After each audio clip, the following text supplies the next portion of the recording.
మీ business ఏదైనా మీ ఊర్లో promotion చేయాలంటే అది సుమన్ టీవీతోనే సాధ్యం. ఇప్పుడే సంప్రదించండి. నమస్తే, welcome to Suman TV. Kamareddy జిల్లా ఎల్లారెడ్డి మండలం అగ్రహారం వెంకటాపూర్లో ఒక విషాద ఘటన. మొత్తం ఒక ఫ్యామిలీ కూడా చెరువులో పడిపోయి చనిపోయినటువంటి ఘటన జిల్లా వ్యాప్తంగా చాలా చర్చనీయాంశంగా మారింది. చిన్న చిన్న పిల్లలు హాస్టల్ నుంచి వచ్చారు, చదువుకుంటున్న క్రమంలో కూడా పండగ ఉంది, ఇక్కడ పెద్ద ఆయనకు దెబ్బ తాకిందని చెప్పేసి వాళ్ళ ఫ్యామిలీ తీసుకొచ్చారు ఇంటికి. ఈ క్రమంలోనే వాళ్ళు చెరువు దగ్గరికి, వాళ్ళ తల్లి చెరువు దగ్గరికి బట్టలు పిండడానికి వెళ్ళింది. ఆ క్రమంలో పిల్లలు స్నానం చేద్దామని చెప్పేసి దిగిన క్రమం చూసి చూడగానే పిల్లలు గుంతలో పడిపోవడం, తల్లి ఒకేసారి ఆవేదనతో వెళ్ళడము, ఆ తల్లి కూడా అక్కడే పడిపోవడం, మొత్తం ముగ్గురు పిల్లలతో పాటు తల్లి పడిన ఘటన మొత్తం జిల్లా వ్యాప్తంగా చర్చనీయాంశంగా మారింది. ఒక కుటుంబం కూడా ఎడారిగా మారినటువంటి పరిస్థితి. లింగయ్యకు సంబంధించి కుటుంబ సభ్యులు ఉన్నారు, మాట్లాడదాం. ఆ మౌనికకు సంబంధించిన కుటుంబం వాళ్ళు ఇక్కడ మొత్తం కూడా చాలా దిగ్భ్రాంతిలో ఉన్నారు. ఒకసారి పలకరించే క్రమం చూద్దాం.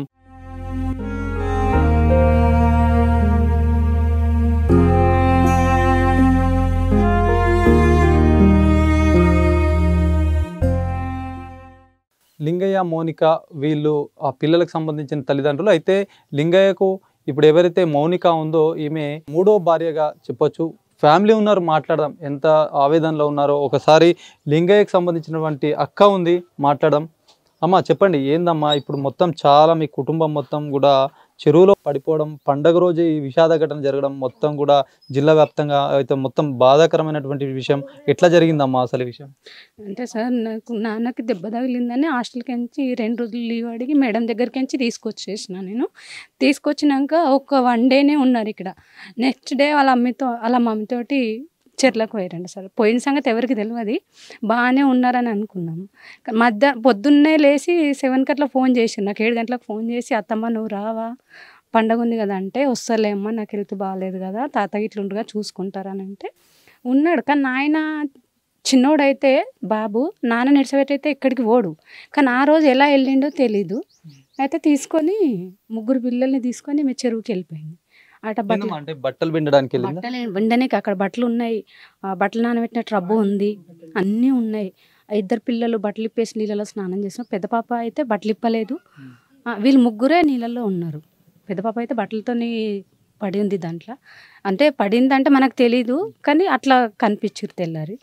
అయితే ఊరంతా వెతికినాం ఎక్కడున్నారు అని. నాన్న వెతికిండు, తమ్ముడు వెతికిండు, ఊర్లో అందరూ ఎవరింటికైనా కూర్చున్నారేమో, వస్తారేమో అని. ఇక ఆ తర్వాత భయం వేసింది, ఇంకా వస్తలేరు, 8 అయింది 9 అయింది అని చెప్పేసి ఏమన్నా బోర్కాడ కరెంట్ వైర్లు ఇట్లా తెగిపోయి పడ్డారేమో, రాలేరేమో నా భయంతో తమ్ముడిని బెదిరిస్తే వెళ్ళి చూసింది సార్. వెళ్ళి కూడా బట్టల కాడ ఇట్లా చూసేసరికి బండ మీద బట్టలు అన్నీ ఇట్లా పెట్టి ఉన్నాయంట డబ్బులు. పిల్లల బట్టలు ఇట్లా ఉన్నాయని తమ్ముడు దిగి చూసారు. అక్కడ పిల్లల చెప్పులు, వాళ్ళ బట్టలు, పొడి బట్టలు, నానబెట్టిన బట్టలు అని చూసి నీళ్ళకి దిగేసరికల్లా చిన్న పాప చెయ్యి తగిలిందంట తమ్ముడికి. ఇక మా తమ్ముడు లింగయ్యకు తగలంగానే ఇట్లా చేతి పెట్టేసరికి ఆమె బురదల నుంచి పైకి తెలింది. ఇప్పుడు మొత్తం ఎన్ని గంటలకు వెళ్ళారమ్మ వీళ్ళు బట్టలు పెడదామని? మధ్యాహ్నం టైంలో వెళ్ళినారు సార్. మధ్యాహ్నము 12, 1 గంట మధ్యలో వెళ్ళిండ్రు.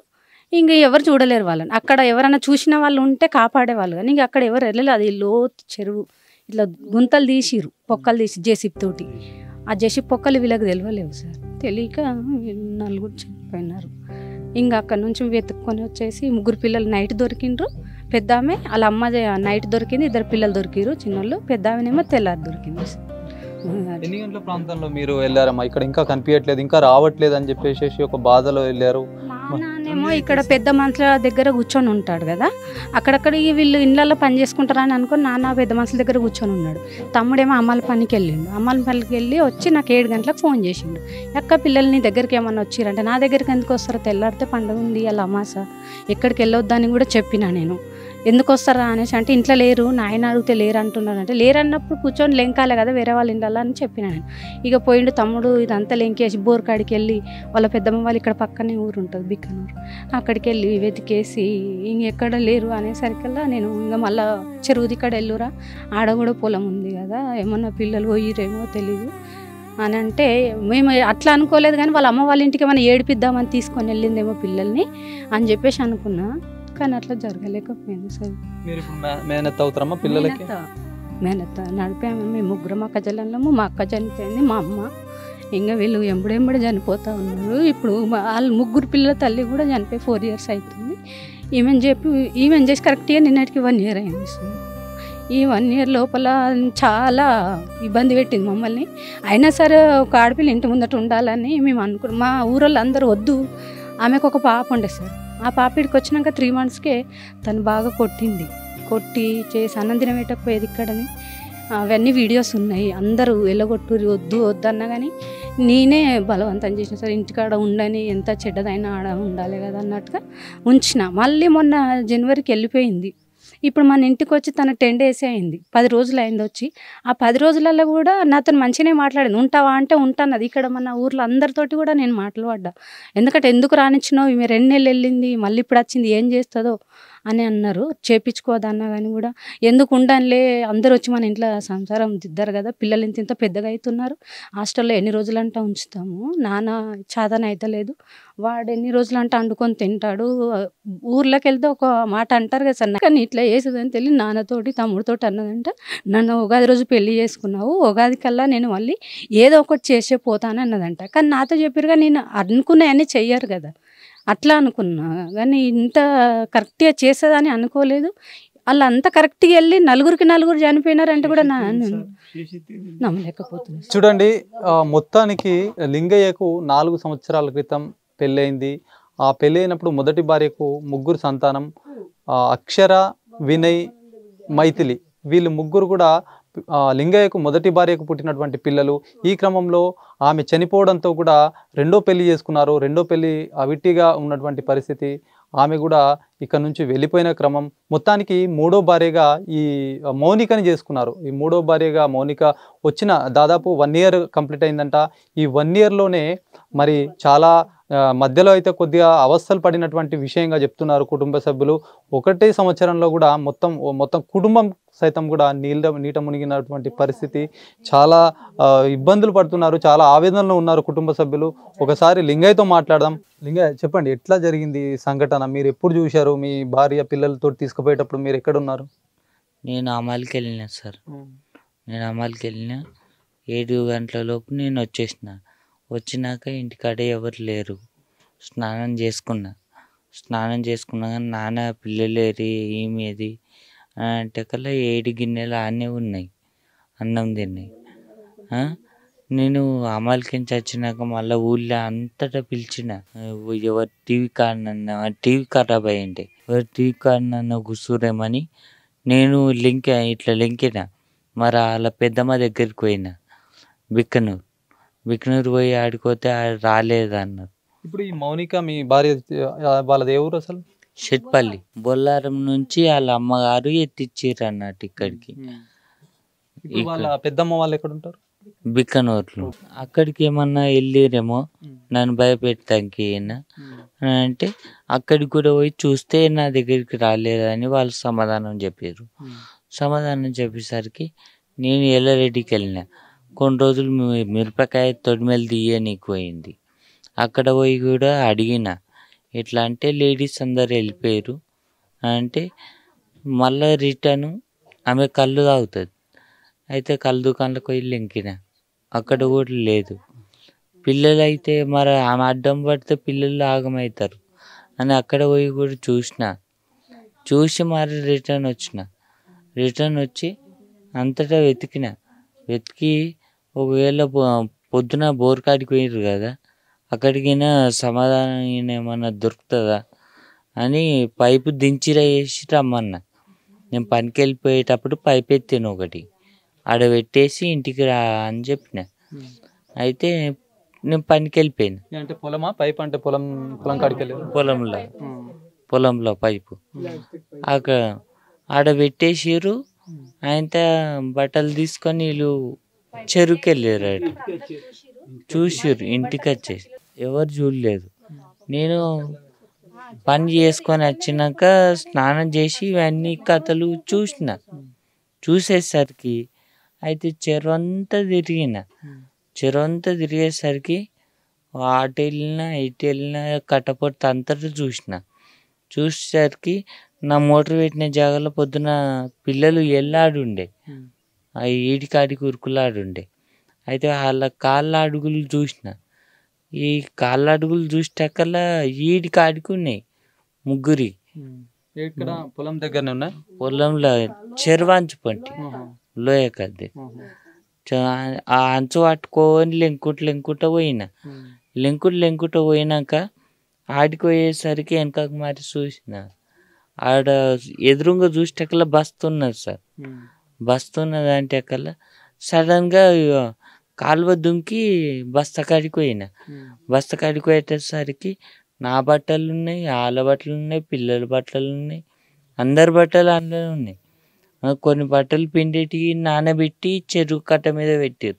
వెనక పోయి చూసి ఇట్లా మరి చూసేటకల్లా నాకు చిన్న చెయ్యి తలిగింది. జరిగినప్పుడే నా ఫోన్ ఇట్లా సడన్గా పడేసినగా ఏం తగిలిందని గట్టిగా పట్టుకున్నట్టు పట్టుకుంటాకల్లా అట్లనే వదిలేసేటకల్లా ఏమో దాన్ని ఇట్లా వాటి చూసేటకల్లా చిన్న ఆమె బయటకు వచ్చింది. నా పానం తస్సమని.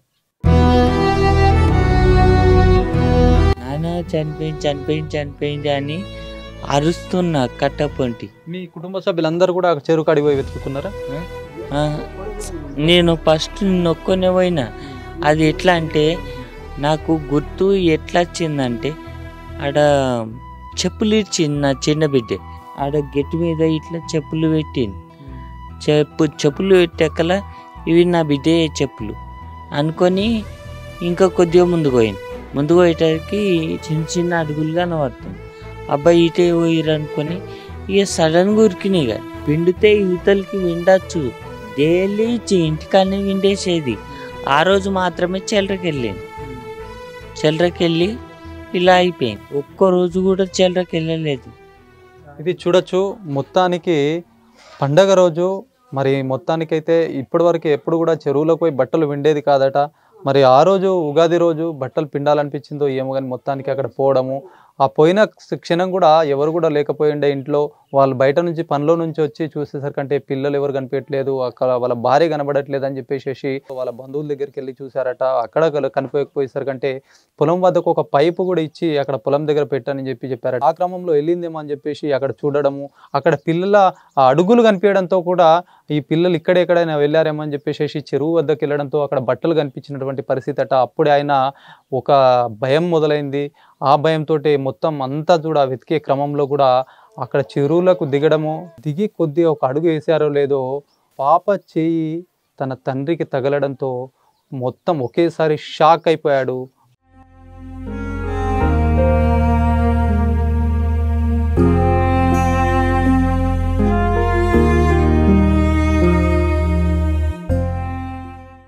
మౌనిక మరణం వెనుక అనేక సంచలన విషయాలు కూడా బయటకు వస్తున్నాయి. లింగయ్య కుటుంబ సభ్యులైతే వాళ్ళ గురించి చెప్తున్నారు. ఎందుకంటే ఈ మధ్య కాలంలో కూడా దాదాపుగా 1 year కింద అయితే మ్యారేజ్ అయింది. అప్పటి నుంచి కొన్ని రోజులు సక్రమంగా ఉన్నారు.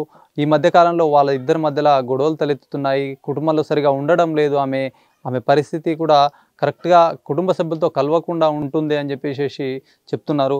మరి లింగన్నకు సంబంధించినటువంటి తండ్రి ఉన్నారు, అంటే మౌనిక మామగారు ఉన్నారు. మాట్లాడదాం. ఎట్లా ఉంటుండే కాక ఇప్పుడు ఈ మౌనిక మీతోటి ఎట్లా ఉంటుండే?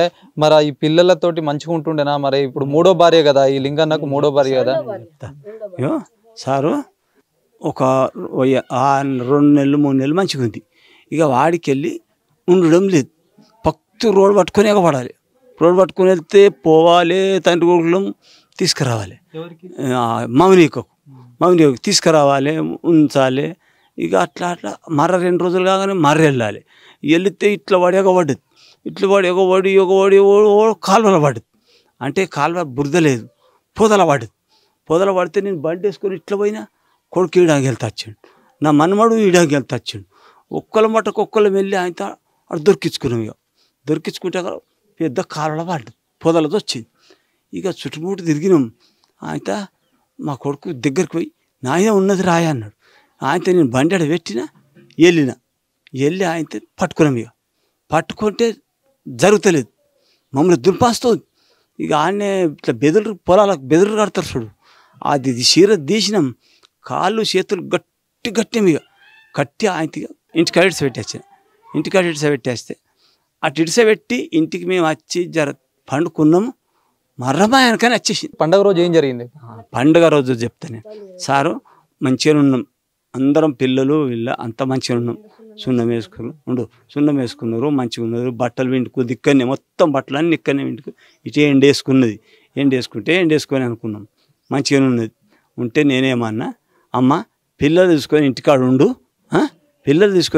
ఉండు నాకు ట్రాన్స్ఫారం కాడ జర మంది అందరూ ఊరందరూ ఉన్నారు నేను కూడా ఉండవలసింది అని అక్కడ నేను అక్కడ కూర్చున్నా సార్ అక్కడ కూర్చుండే వరకల్లా అయితే ఇక నేను అక్కడ ఉన్నా. ఇంట్లోకి వచ్చి జాడ జరిసేపు ఉన్నదో ఇక ఆయన పిల్లలు తీసుకుని నేను ఆడ కూర్చున్నా కదా ఎదురుగా నన్ను చూసింది. ఈడంగా సంధ్యలోకి వెళ్ళి వాడి ఇట్లా వాడి పొలాల్లోకి వెళ్ళి వాడి పిల్లలు తోలుకొని ఈడంగా వీకింది. ఇక ఓలు చూడలేదు. ఇక చెప్పులు ఆడ పొలాలు ఇడిచింది చిన్నమని పొలాలు ఇడిచింది. ఇక అక్కడనే పోయినట్టు చక్కగా చిల్లరకే తీసుకొని పోయింది. బట్టలు పిండాలి అనుకుంటే ఈయన ఉన్నాయి నీళ్ళు ఏడా ఇంకా యువతలకే ఉన్నాయి. కావాల్సి తీసుకొని పోయి ఎవ్వరు విండని జాగల లోతుల దాంట్లో లోపల పోయి బట్టలు అక్కడ పిండలేదు ఎండేయలేదు. బట్టలు విండలే ఎండేయలేదు. అట్లనే పిల్లల బట్టలు అట్లనే ఉన్నాయి ఆమె బట్టలు అట్లనే ఉన్నాయి సార్. ఇక అందులో దుంకినరా నూకేసిందా సారు దేవునికి గుర్తు కాదు. ఇక కథం అక్కడనే మరణం అయిపోయింది.